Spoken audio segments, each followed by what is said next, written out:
Pria muda itu berjalan sendirian di tengah salju yang turun, di hari yang sangat dingin hingga rasanya bisa membekukan musim dingin itu sendiri. Dia teringat suhu hari itu adalah 20 derajat C di bawah nol. Saat itu, dia melihat seekor kucing kecil berjalan dengan susah payah di salju, meninggalkan jejak-jejak kakinya yang mungil. Kucing itu mendekatinya dan mulai mengeong sambil menempel di kakinya, yang membuatnya bertanya-tanya alasan di balik semua moongan itu. Kucing itu terus menatapnya dan mengeong seolah mencoba memberitahunya sesuatu, dan dia menyadari kucing itu ingin dia mengikutinya. Pria muda itu pun berjalan di belakangnya, berpikir bahwa dia tidak akan mengabaikannya dan melanjutkan perjalanannya seperti biasa. Mungkin alasannya adalah cuaca yang sangat dingin sehingga membangkitkan rasa iba di hatinya. Kucing itu membawanya ke sebuah gang sempit dan gelap, jadi dia menyalakan lampu ponselnya untuk melihat. Kucing itu melihat ke arah sebuah unit pendingin ruangan luar ruangan di mana dia menemukan dua anak kucing kecil lainnya di atasnya, tertutup salju dan gemetar kedinginan. Dia merasa terkejut dan bergegas kembali ke rumahnya di mana dia memberitahu ibunya yang terkejut bahwa dia akan menjelaskan semuanya nanti dan menanyakan di mana letak bantal pemanas. Dia membawa anak-anak kucing kecil itu ke dalam dan dengan lembut meletakkannya di atas bantal pemanas berwarna hijau sementara ibu dan induk kucing menyaksikan situasi itu. Salah satu anak kucing kecil, yang berwarna hitam dan putih, tampak seperti sudah mati. Dia dan ibunya menatapnya dan ibunya berkata anak kucing itu sepertinya sudah mati. Jadi, dia mulai mengelusnya dengan lembut, mencoba menghangatkan tubuhnya yang beku. Tapi anak kucing itu, seukuran telapak tangannya, tidak kembali hidup. Dalam upaya putus asa, dia menggunakan pengering rambut untuk menghangatkannya, bertanya-tanya apakah dia bisa menyelamatkannya seandainya dia menemukannya lebih awal. Saat dia mengelus tubuh mungilnya dan mulai merasa usahanya sia-sia dan dia diambang menyerah, sebuah keajaiban terjadi. Anak kucing itu mengeluarkan erangan samar. Maka pria muda itu menjadi bertanggung jawab untuk merawat kucing itu, yang dia beri nama Peaci. 8 tahun kemudian, Peaci muncul, kini sudah dewasa, dengan bidai di kakinya. Pria muda itu memberitahunya bahwa dia harus pergi sekarang. Dia kemudian duduk untuk mengucapkan selamat tinggal, meminta maaf dan memberitahunya bahwa ini benar-benar hari terakhir, berjanji bahwa dia akan menyelesaikan urusannya dan kembali untuk bermain dengannya. Dia memperingatkan Peaci untuk tidak melompat atau melakukan gerakan berbahaya sampai kakinya sembuh. Lalu memberitahunya bahwa dia akan pergi sekarang. Pria muda itu mengenakan helm elektronik di kepalanya dan sebuah pesan muncul di layar yang menyatakan bahwa autentikasi biometrik telah selesai. Saat helm menyala, pesan lain menunjukkan login ke dunia meta area di mana dia berhasil masuk dengan nama Servant Kim. Di dunia game, Servant Kim sedang melakukan ritual keagamaan, berdoa kepada para dewa untuk kekuatan menghukum ketidakadilan dan memberikan berkah kepada para prajurit. Saat dia juga berdoa untuk memperkuat semangat mereka dan mengusir energi jahat, dia kemudian memerintahkan salah satu barisan prajurit untuk maju, tampak benar-benar tenggelam dalam suasana pertempuran. Pertempuran berkecamuk di dalam game di mana timnya menghadapi monster besar sementara serangan suci keemasan menghujani dari atas. Monster itu meluncurkan serangan sengit, menggerakkan lengannya untuk melepaskan gelombang energi ungu yang memukul mundur para prajurit. Meskipun menerima banyak pukulan, monster itu berhasil membentuk pedang energi sebagai persiapan untuk serangan baru. Setelah berhari-hari bertarung tanpa henti, pertempuran akhirnya mendekati akhirnya, dan tim final Flash akan menjadi tim pertama dalam sejarah game yang mengalahkan Dewa Raksasa, Locke. Servant Kim bersiap untuk membalas serangan monster itu dengan perisainya, yang bersinar dengan lambang singa yang bersinar. Sementara Locke menembakkan rentetan proyektil melalui lingkaran sihir, yang berkumpul untuk membentuk sinar besar yang menghancurkan area tempat para prajurit berdiri, tetapi Servant Kim berhasil memblokirnya dengan perisainya. Servant Kim mengeluarkan perintahnya, meminta barisan pertama untuk mempertahankan posisi mereka sambil memerintahkan barisan ketiga untuk mundur, memperingatkan akan datangnya serangan besar lainnya. Serangan monster yang menghancurkan terus merusak barisan prajurit. Jadi, dia memerintahkan barisan kedua untuk berbaris di belakangnya, mengumumkan bahwa monster itu akan memasuki fase terakhirnya. Para prajurit bersiap untuk menggunakan keterampilan pamungkas mereka saat perisai heksagonal yang bersinar mulai muncul. Sementara sebagai tanggapan, Locke juga bersiap untuk melancarkan serangan terkuatnya. Servant Kim menjelaskan bahwa ini adalah upaya terakhir monster itu dan meminta semua orang untuk tetap waspada, meyakinkan mereka bahwa mereka akan menghabisinya menggunakan keterampilan pamungkas barisan kedua. Dia mengaktifkan keterampilan pertahanannya menggunakan perisai suci, tempat kudus, dan berkah Tuhan, menyatakan dirinya sebagai perisai yang tak terpecahkan. Dia meyakinkan mereka bahwa mereka telah mencapai titik di mana semua tim lain telah gagal dan menekankan perlunya mengikuti rencana dengan tepat atau seluruh tim akan musnah.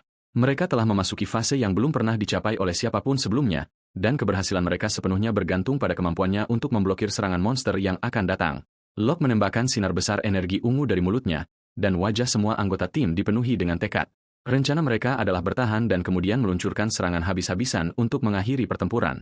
Dipenuhi dengan harapan bahwa mereka akan menjadi yang pertama mencapai prestasi bersejarah ini, Servant Kim berlutut di belakang perisai heksagonalnya yang bersinar, siap menerima pukulan dahsyat itu. Namun pada saat yang krusial, dia menghilang, dan sebuah pesan muncul yang mengumumkan dia logout dari game.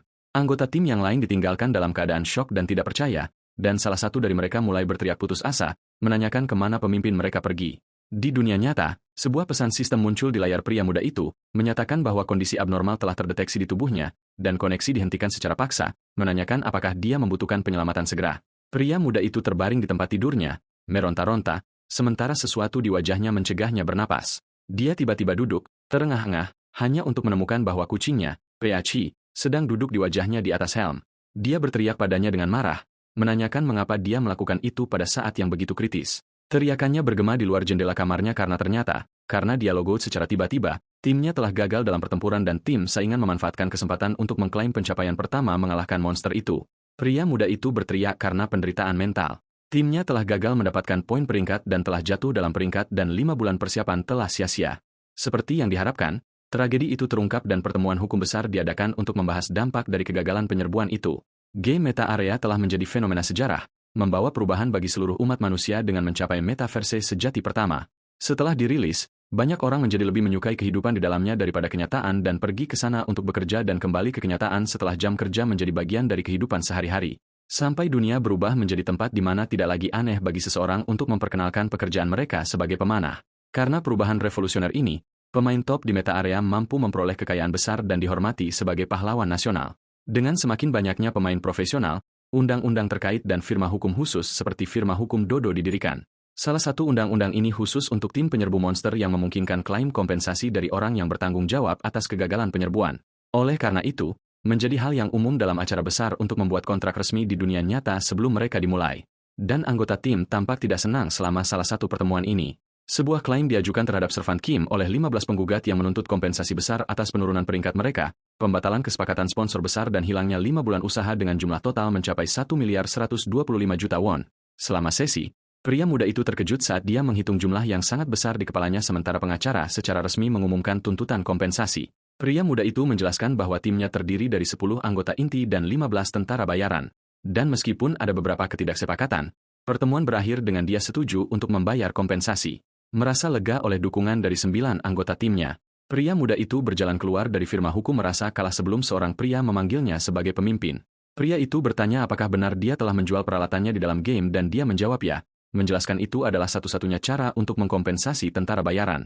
Mengingat dengan hati yang berat bagaimana dia menjual semua barang berharganya yang bernilai ratusan juta won. Pria itu bertanya mengapa dia ingin bermain solo sekarang dan pria muda itu menjelaskan dengan senyum bahwa sejak menjadi pemimpin penyerbuan dia tidak bisa menghabiskan waktu dengan kucingnya dan merasa bersalah terhadapnya. Pria itu mengejutkannya dengan mengumumkan bahwa dia akan keluar dari game sekarang yang mengejutkannya. Dia merasa bertanggung jawab dan meminta maaf tetapi pria itu meyakinkannya dan memberitahunya bahwa dia mengerti situasinya. Dia kemudian memberinya sebuah kotak yang bertuliskan merek Metagar sebagai hadiah perpisahan. Pria muda itu awalnya menolak, mengatakan dia tidak bisa menerima peralatan rekan setimnya setelah semua yang terjadi. Tetapi pria itu bersikeras agar dia mengambilnya, menjelaskan dia tidak lagi membutuhkannya. Kedua pria itu mengucapkan selamat tinggal, dan pria muda itu berterima kasih kepada rekan setimnya. Ketika dia tiba di rumah, dia mengumumkan kepulangannya kepada kucing-kucingnya, lalu duduk di lantai dekat pintu masuk, lelah dan sedih, dan menghela napas panjang sementara kucingnya Peachi mendekatinya dan mengeong seolah-olah menghiburnya. Pria muda itu bertanya-tanya dengan bingung apa yang harus dia lakukan sekarang karena semua rencana pasca pensiunnya didasarkan pada kepemilikan peralatan berharga yang baru saja dia jual. Ketika dia melihat kucingnya Peachi mencoba bermain dan melompat, dia dengan lembut memarahinya, mengingatkannya untuk tidak melakukannya sampai kakinya sembuh sepenuhnya. Tapi dia bersikeras, dan dia terkesan dengan kekuatannya dan setuju untuk bermain dengannya hanya selama 5 menit. Dia mulai dengan latihan pemanasan, menggerakkan mainan berbentuk tikus di depan kucingnya, yang mengawasinya dengan fokus yang intens. Dan dia dengan cepat terlibat secara antusias dalam permainan, mengejar mainan itu kemana-mana. Pria muda itu berpikir betapa frustrasinya kucingnya yang energi itu karena tidak bisa bergerak karena cederanya. Setelah pemanasan, dia mengumumkan bahwa waktu berburu telah dimulai, setelah menyiapkan satu set kotak kardus sebagai taman bermain. Saat kucing itu bersiap untuk menerkam, dia dengan serius menyatakan bahwa dia sekarang telah berubah menjadi tikus dan akan menunjukkan padanya gerakan tikus yang sempurna. Dan dia mulai dengan terampil menggerakkan mainan itu, meniru suaranya untuk mendapatkan perhatiannya. Peachi bersembunyi di dalam salah satu kotak, mengawasi mangsanya, dan kemudian dia melompat dalam upaya untuk menangkap mainan itu. Pria muda itu mendorongnya untuk terus maju, memberitahunya sudah waktunya untuk memberi hadiah kepada pelayannya karena bermain dengannya dengan sangat sungguh-sungguh. Peachi berlari kembali ke dalam kotak, dan pria muda itu berpikir betapa imutnya dia melakukan itu, dan dia akhirnya berhasil menangkap mainan itu sementara dia berpikir betapa kecanduannya dia pada jenis permainan ini dengannya. Setelah sesi bermain berakhir, dia menyiapkan makanan untuk kucing-kucing itu dan duduk bersama kedua kucingnya, Peachi dan Lulu, memberitahu Lulu bahwa daging ini adalah apa yang telah diburu Peachi dan bahwa dia harus berterima kasih padanya. Pria muda itu menyadari dia telah bermain selama 10 menit alih-alih 5 dan mengingat nasihat dokter hewan untuk menahan diri dari bermain dengannya sampai dia pulih sepenuhnya. Mengingat percakapannya dengan dokter di mana dia memberitahunya bahwa Peachi penuh energi dan menjadi stres jika dia tidak bermain saat dia memikirkan cara untuk melepaskan energi kucing itu tanpa harus bergerak, dia menerima pemberitahuan di ponselnya. Pemberitahuan itu adalah untuk penarikan terjadwal lebih dari 1 juta won dan dia ingat bahwa dia telah melupakan cicilan tagihan rumah sakit. Dia merasa tertekan lagi dan bertanya-tanya apa yang akan dia lakukan karena dia tidak lagi memiliki uang untuk menutupi pengeluarannya. Matanya tertuju pada kotak yang telah diberikan oleh rekan setimnya. Jadi, dia memutuskan untuk membukanya, berpikir bagaimana salah satu anggota timnya telah memberinya peralatan ini setelah memutuskan untuk pensiun dari game. Dia berbalik ke kucingnya Peachi dan memberitahunya bahwa dia adalah bagian besar dari insiden ini dan jika dia pernah bertemu rekan setimnya, dia harus meminta maaf kepadanya. Dia dengan bercanda meletakkan kotak kosong di kepalanya dan mencatat bahwa dia bisa bernapas dengan baik, mengatakan bahwa insiden seperti terakhir kali tidak akan terjadi lagi. Pria muda itu melihat jam dan menyadari sudah larut. Jadi, dia mengucapkan selamat tinggal kepada kucing-kucingnya dan memberitahu mereka bahwa dia akan kembali. Menyadari menjadi sulit baginya untuk bertujuan untuk peringkat teratas lagi, dia berbaring di tempat tidurnya dan meletakkan kotak peralatan baru di atas kepalanya, berpikir bahwa seseorang harus berusaha untuk mencari nafkah. Memang, servant Kim masuk ke game sekali lagi, bertekad untuk memenuhi tanggung jawabnya sebagai pelayan bagi kucing-kucingnya. Rencananya melibatkan risiko tinggi untuk imbalan tinggi saat dia menemukan dirinya di zona lava dan berpikir betapa berbahayanya baginya berada di sana dalam keadaannya saat ini setelah menjual semua peralatannya. Dia bertaruh bahwa tim penyerbu lain akan sibuk melawan Phoenix, yang berarti monster lain tidak akan respawn. Tapi dia menyadari prediksi ini didasarkan pada kenangan dari 6 tahun yang lalu, dan dia tidak tahu bagaimana hal-hal telah berubah setelah banyak pembaruan. Untungnya, dia berhasil menangkap ikan lapis baja besar dari lava dan merasa sangat gembira ketika dia menemukan bahwa tempat memancing emasnya masih ada. Ikan itu adalah lava bowie, bahan langka, dan dia memperkirakan bahwa menangkap 50 dari mereka akan cukup untuk membayar cicilan rumah sakit. Pria muda itu duduk dan mulai memancing dengan tenang, bertanya-tanya berapa banyak waktu yang telah berlalu sejak dia menghabiskan waktu sendirian seperti ini. Selama 5 tahun terakhir, semua waktunya telah didedikasikan untuk penyerbuan dengan timnya. Meskipun dia telah kehilangan semua yang telah dia bangun dalam satu momen, dia merasa damai saat ini. Matanya mulai berkaca-kaca, dan dia bertanya-tanya apakah ada sesuatu yang masuk ke dalamnya. Tiba-tiba, dia melihat sesuatu yang aneh dan mengkhawatirkan dan bertanya-tanya dengan syok apakah Phoenix itu respawning lebih awal dari yang diharapkan. Sebuah pusaran besar muncul di langit, dan darinya, sinar cahaya yang kuat menembus ke bawah dan menghantam tanah, menciptakan gelombang kejut besar-besaran. Dan dari cahaya ini, makhluk baru muncul, menyerupai serigala dan diselimuti api surgawi pucat. Pria muda itu menyadari bahwa makhluk ini bukan Phoenix, dan menyimpulkan dari penampilannya yang megah bahwa itu adalah monster bos baru yang membutuhkan tim untuk mengalahkannya. Dia tahu tidak mungkin untuk melarikan diri dan bahwa menghadapinya dengan kemampuannya saat ini akan menjadi bunuh diri. Dia merasakan nasib buruknya yang ekstrim. Dia baru saja menangkap satu ikan dan sekarang monster baru muncul di satu-satunya tempat memancingnya. Dan dia sangat berharap monster itu tidak akan tinggal di sana. Tiba-tiba, dia menemukan rahang besar monster itu tepat di belakang kepalanya, yang membuatnya ketakutan. Tapi monster itu tidak menyerangnya. Sebaliknya, ia mulai menjilati wajahnya dengan lidahnya yang besar. Dia bingung, tertutup air liur monster itu, bertanya-tanya tentang alasan dibalik perilaku aneh ini, dan bahkan bertanya-tanya dengan tidak percaya apakah monster itu mencoba membunuhnya dengan menjilati. Dia merasa jijik dan marah, dan berteriak pada monster itu, menuntutnya untuk membunuhnya dengan cara yang bersih dan cepat, menambahkan bahwa dia tidak dalam suasana hati untuk mentolerir hari ini. Dalam tindakan pembangkangan terakhir, dia menunjuknya dan bersumpah bahwa dia akan membiarkannya membunuhnya sekarang karena dia lemah, tetapi dia bersumpah bahwa suatu hari dia akan menjadi orang yang mengalahkannya. Monster besar itu memiringkan kepalanya saat menatap pria muda itu. Kemudian tanpa diduga, ia mengeluarkan meong yang dalam. Pria muda itu sangat terkejut dan bingung dan bertanya-tanya apakah dia mendengarnya dengan benar. Kemudian memastikan pada dirinya sendiri bahwa dia memang mendengar kata meong. Dia menyimpulkan bahwa monster ini dirancang dalam bentuk kucing dan dia menyukai ide inovatif merancang kucing yang tidak lucu dengan penampilan yang begitu megah. Tiba-tiba, sebuah ide terlintas di benaknya. Dia menghubungkan fakta bahwa monster itu adalah kucing dan bahwa dia memegang pancing dan berpikir bahwa dia mungkin bisa bertahan hidup jika dia melempar umpan dan kemudian melarikan diri. Dia memutuskan untuk mencoba keberuntungannya, jadi dia berteriak pada monster itu, menyuruhnya menunggu dan memberitahunya dia akan memberinya suguhan. Kemudian melempar ikan yang telah dia tangkap. Meskipun dia pikir itu tidak akan berhasil, dia melihat bahwa itu layak dicoba. Pria muda itu melempar ikan dan mulai lari demi hidupnya. Ketika dia melihat ke belakang, dia terkejut melihat rencananya berhasil.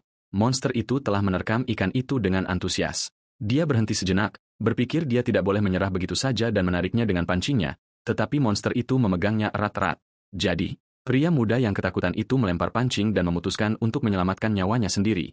Monster itu duduk dan memakan seluruh ikan itu, menelannya dalam satu tegukan, lalu menjilati bibirnya seolah-olah telah menikmati makanannya. Tapi setelah selesai, ia mengalihkan perhatiannya kembali ke pria muda itu dan menerkamnya dengan kecepatan yang luar biasa, menciptakan gelombang energi yang kuat dan kemudian mengeluarkan lolongan yang memekakkan telinga. Pria muda itu merasa ketakutan, bertanya-tanya tentang sifat sejati makhluk ini. Kemudian pesan sistem muncul yang mengumumkan kematiannya, memberitahunya dia akan berubah menjadi hantu dan diangkut ke kuburan. Saat dia menjadi hantu, dia melihat monster itu menyenggol tubuhnya yang mati dan berharap itu akan kehilangan minat dan pergi. Tapi monster itu membalik tubuhnya dan mulai menguleni dadanya dengan cakarnya yang besar, seperti yang dilakukan kucing. Dia ketakutan oleh perilaku ini dan memutuskan untuk melarikan diri ke kuburan segera. Pria muda itu menemukan dirinya sebagai hantu di depan patung malaikat dan ditawari kesempatan untuk dihidupkan kembali dengan hukuman kehilangan 5% dari pengalamannya. Jadi, dia menghela napas, bertekad untuk merebut kembali tempat memancingnya. Dia membuka peta game, mencoba mencari solusi, dan mengasumsikan bahwa karena zona lava adalah wilayah Phoenix, kemungkinan monster baru itu hanya muncul untuk waktu yang terbatas. Pria muda itu kembali sebagai hantu ke zona lava, berpegang pada harapan samar bahwa monster seperti kucing itu akan pergi. Tetapi harapannya pupus saat dia menemukan itu masih di sana.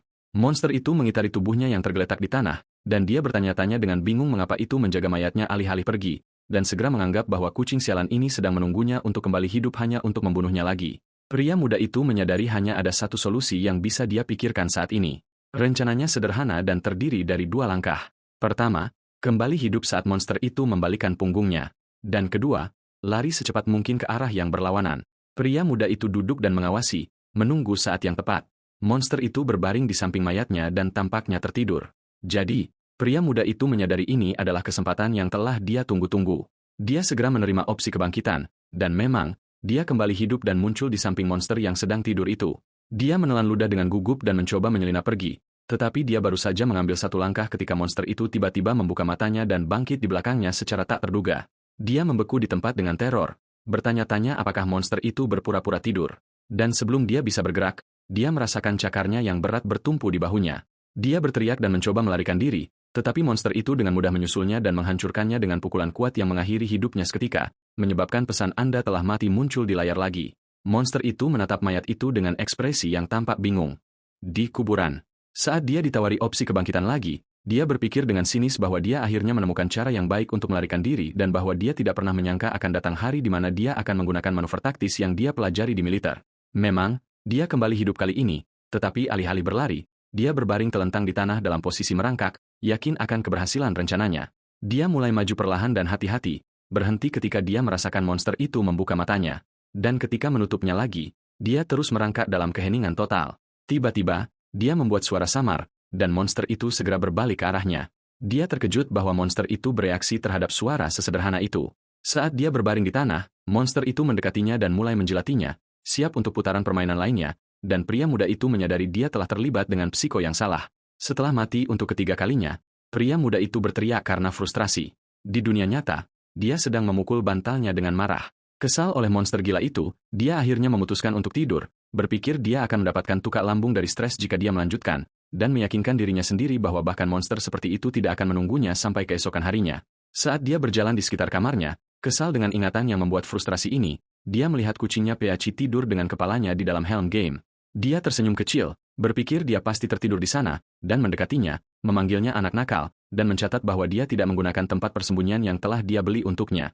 Tapi tiba-tiba, dia merasakan sensasi aneh. Dia menyadari bahwa bekas luka berbentuk X di dahi kucingnya berada di tempat yang persis sama dengan bekas luka di monster dalam game. Dia terkejut sejenak, tetapi dia dengan cepat menepis gagasan itu sebagai tidak mungkin dan tertawa sinis pada dirinya sendiri, bertanya-tanya bagaimana seekor kucing bisa masuk ke dalam game dan bahwa itu hanya kebetulan. Keesokan harinya, dia kembali ke game, sangat berharap monster itu akan pergi. Dia melihat sekeliling dengan cemas untuk menemukan bahwa monster itu memang telah pergi, dan dia tertawa lega. Tapi saat dia rileks, tanah berguncang dan monster itu muncul di hadapannya lagi. Monster itu mengeong dan pria muda itu benar-benar kehilangan kesabarannya, memutuskan dia tidak akan memancing lava bur jika sesulit ini. Monster itu berbalik dan menunjukkan punggungnya. Jadi, pria muda itu memejamkan matanya dalam keputusasaan. Dan ketika dia membukanya, dia mendapati dirinya menatap bagian belakang monster itu. Tiba-tiba, sebuah pesan sistem misterius muncul, memberitahunya dia telah dipilih dan diberikan kelas pelayan tersembunyi. Dia bertanya-tanya dengan bingung tentang arti pesan ini, mengulangi kata-kata pelayan dan dipilih. Pesan lain muncul yang mengumumkan bahwa kekuatan Knus sekarang bersemayam dalam dirinya dan dia mulai berteriak sebagai protes karena dia belum pernah mendengar kelas seperti itu sebelumnya. Dia menyadari dia dipaksa untuk mengubah kelasnya dan bertanya-tanya dalam kepanikan apa yang terjadi. Sebuah angin puyuh terbentuk dan energi gelap mulai mengalir di sekitar tubuhnya. Setelah proses selesai, pesan terakhir muncul yang mengkonfirmasi dia telah menjadi seorang pelayan. Pria muda itu bertanya-tanya dengan syok dan marah bagaimana kelasnya telah berubah dan apa yang terjadi pada karakternya sebagai ksatria suci. Tiba-tiba, dia mendengar suara di kepalanya memanggilnya pelayan dan bertanya apakah dia bisa mendengarnya. Dan dia menyadari itu adalah suara kucing raksasa itu, mengirimkannya langsung ke pikirannya. Suara itu memperkenalkan dirinya dengan gelar yang panjang dan agung, menjelaskan bahwa itu adalah penakluk yang turun untuk menodai bumi dengan kegelapan, perwujudan bayangan, dan bahwa nama besarnya adalah Knus, pelindung 3 kerajaan, dan kaisar pertama Nostera. Pria muda itu mencatat dengan sinis bahwa monster itu masih membelakanginya, dan dia merasa seperti sedang diceramahi oleh bagian belakangnya. Knus menjelaskan bahwa ia mengalami masalah selama pemanggilannya dan bahwa tubuhnya tidak akan bergerak seperti yang diinginkannya, itulah mengapa ia memilihnya untuk menjadi pelayannya. Pria muda itu bertanya-tanya apakah ini adalah kues kejutan dan bertanya kepada Knus apa yang diinginkannya darinya, yang mana Knus memberitahunya dia harus menjadi tangan dan kakinya, dan membantunya merebut kembali tubuh aslinya. Jendela kues tutorial muncul, memintanya untuk mempelajari tugasnya, menggunakan keterampilan, dan memeriksa status tuannya dengan hadiah misterius yang disebut RPP, yang membuatnya penasaran tentang apa itu. Tiba-tiba, monster itu mulai bertingkah seperti kucing, menggosokkan dirinya ke kakinya dan mengeong, yang mengejutkannya, dan dia bertanya-tanya apa yang dilakukannya dan menyadari ini disebut gosok pantat. Pria muda itu marah dan mengeluh tentang situasi konyol ini di mana kelasnya diubah dan sekarang dia diminta bantuan. Jadi, Knus dengan tenang memberitahunya bahwa jika dia tidak mau, ia bisa mengembalikannya ke keadaan sebelumnya. Pria muda itu memutuskan untuk terlebih dahulu memeriksa sifat kelas baru ini dan menemukan bahwa seorang pelayan melayani tuannya dan memperoleh poin permainan peran, RP, yang memungkinkan mereka menggunakan kemampuan tuannya. Dia membaca daftar tugasnya, memeriksa status tuannya, menyediakan rumah yang nyaman, dan menawarkan camilan lezat, dan mencatat bahwa itu lebih mirip tugas seorang pelayan untuk kucing daripada apapun. Dia berpikir dia akan mencari tahu cara menggunakan poin nanti dan menyelesaikan quest, lalu membuka jendela keterampilan, yang termasuk berburu monster dan membuat camilan.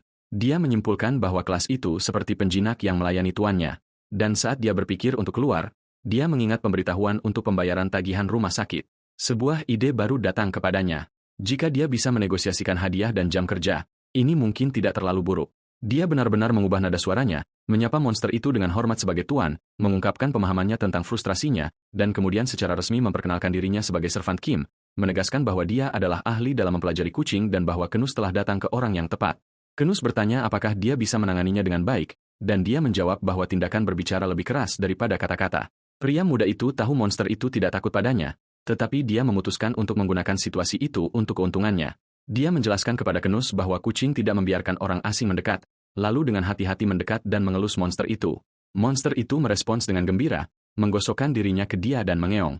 Knus terkesan dengan apa yang dilihatnya dan memberitahunya bahwa itu mulai mempercayainya, yang mana pria muda itu menjawab dengan yakin bahwa itu tidak akan menemukan pelayan seperti dia. Sebuah pesan muncul yang menyatakan bahwa komunikasi di antara mereka berhasil, dan jendela menunjukkan bahwa status Knus adalah cemas dengan indeks stres tinggi, sehingga menyelesaikan quest untuk memeriksa statusnya. Pria muda itu bertanya-tanya mengapa tingkat kecemasan tuannya begitu tinggi, dan dia segera menyadari waktunya telah tiba bagi monster untuk muncul kembali di area itu. Monster kecil seperti salamander api muncul. Jadi, pria muda itu memberitahu tuannya bahwa dia telah berhasil memeriksa kondisinya. Dia memberitahunya bahwa itu dalam keadaan kecemasan parah. Dan ketika Knus bertanya mengapa, pria muda itu menebak alasannya adalah lingkungan yang tidak familiar, menjelaskan bahwa kucing merasa cemas di luar wilayah mereka. Knus menolak penjelasan ini, menganggap kecemasan sebagai perasaan untuk yang lemah dan menyatakan bahwa solusinya adalah membuat seluruh dunia ini menjadi wilayahnya. Tubuh Knus secara naluriah menerkam monster salamander itu, tetapi indeks stresnya naik lebih tinggi, dan salamander itu berhasil melarikan diri, yang meningkatkan stresnya. Knus meraung marah, bertanya-tanya kemana mangsanya pergi. Dan pada saat itu, pria muda itu mengaktifkan keterampilan tangkap. Dia membidik bingkai yang berbentuk piring perak pada salamander yang melarikan diri dan membukanya. Sebuah pesan asisten mengumumkan bahwa dia telah berhasil menangkapnya. Pria muda itu muncul memegang piring yang tertutup dan dengan tenang memberitahu Knus bahwa ini adalah bagian dari layanannya. Dia kemudian bertanya kepada tuannya apakah itu sangat kecewa setelah kehilangan mangsanya, dan setelah itu, dia melepaskan salamander yang tertawan dari bawah tutup piring. Segera, Knus menghancurkan salamander itu, melampiaskan amarahnya. Pria muda itu meminta pendapat tuannya tentang layanannya, dan sebuah pesan muncul yang menyatakan bahwa suasananya telah membaik dan indeks stresnya telah menurun. Kenus mengakui merasa lebih nyaman, dan pria muda itu menyatakan kegembiraannya. Setelah membuktikan nilainya, pria muda itu menyarankan agar mereka mulai bernegosiasi sekarang, menjelaskan dengan senyum bahwa dia memiliki keluarga untuk dinafkahi, dan karena itu membutuhkan waktu liburan dan uang yang cukup untuk mengamankan mata pencahariannya. Kenus terkejut dengan gagasan seorang pelayan mendapatkan liburan, dan pria muda itu dengan gugup membenarkan bahwa ini benar. Kenus mengakui tidak memiliki uang di negeri ini. Jadi, pria muda itu menyarankan solusi alternatif. Dia akan menyimpan barang-barang yang diperoleh Kenus dari berburu. Kenus menyetujui kompensasi ini karena ia membutuhkannya untuk mengendalikan tubuhnya dan bertanya apakah itu sudah cukup, yang mana pria muda itu dengan gembira setuju. Pria muda itu berpikir tentang bagaimana dia bingung tentang cara mencari nafkah setelah tidak lagi bisa memancing lava buri. Tapi dia sekarang menemukan bahwa memonopoli barang-barang yang dia dapatkan dari tuannya lebih menguntungkan dan lebih aman. Dia merasa bahwa keberuntungan akhirnya tersenyum padanya dan bahwa setiap awan memiliki lapisan perak. Dia memperhatikan bahwa segera setelah mayat monster menghilang, tuannya Kenus akan kehilangan minat dan pergi, yang membuatnya bertanya-tanya apakah itu benar-benar hanya kucing besar. Dia memutuskan untuk melanjutkan ke langkah terakhir dari layanannya. Jadi, dia menggunakan keterampilan membuat camilan dan sistem memberitahunya bahwa satu-satunya camilan yang bisa dia buat adalah ikan bakar garam. Dengan gerakan ajaib, dia selesai membuat salamander bakar garam, yang muncul di hadapannya dalam mangkuk. Sistem bertanya apakah dia ingin memberitahu tuannya bahwa camilan sudah siap, dan dia setuju, merasa penasaran. Tiba-tiba, Kenus muncul di sampingnya, bertanya-tanya tentang sumber bau itu, dan pria muda itu menyadari bahwa keterampilan membuat camilan juga merupakan cara untuk memanggil tuannya yang tidak terduga. Kenus mencicipi makanan itu dan menunjukkan kekaguman besar pada rasanya, lalu menjilati mangkuk hingga bersih dan meminta lebih. Pria muda itu dengan penuh semangat setuju dan berjanji akan segera membawakan lebih banyak. Pesan sistem muncul yang mengumumkan penyelesaian quest tutorialnya. Dia menerima 20 poin roleplaying RPP dan tambahan 5 poin untuk kepuasan tuannya dan quest baru untuk fase kedua dibuat. Pria muda itu mulai mengumpulkan semua item yang jatuh dari monster yang diburu Kenus dan dia memperhatikan bahwa monster dalam jumlah besar mulai muncul lagi dan tuannya secara aktif memburu mereka. Dia berpikir tentang bagaimana kantongnya terisi dengan uang setiap kali tuannya berburu sementara dia tidak mengangkat jari dan dia tersenyum bahagia bertanya-tanya apakah ini adalah rasa dari auto-hunting. Dia mulai berlari di sekitar medan perang mengumpulkan barang rampasan dan dengan antusias berterima kasih kepada tuannya. Kenus memperhatikan kebahagiaannya dan pria muda itu berjanji bahwa dia akan melakukan yang terbaik untuk membantunya. Ketika keterampilan selesai cooldown, dia memutuskan untuk menggunakannya lagi dengan antusias dan Kenus datang bergegas dengan penuh semangat untuk memakan makanannya. Pria muda itu membuka jendela quest dan menerima awal dari fase kedua, yang mengharuskannya untuk menggunakan kemampuannya untuk memecahkan masalah yang dihadapi tuannya. Pindah ke kota terdekat dengan hadiah 50 poin.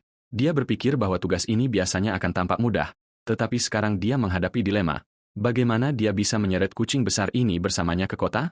Jendela status untuk Kenus muncul lagi, menunjukkan bahwa indeks stresnya akan naik jika ia meninggalkan wilayahnya. Dan pria muda itu menyadari ini adalah masalah yang harus dia pecahkan. Pria muda itu mendekati tuannya, Kenus, yang berada di dekat kolam lava vulkanik, dan memberitahunya dia punya rencana. Jadi, Kenus memerintahkannya untuk berbicara.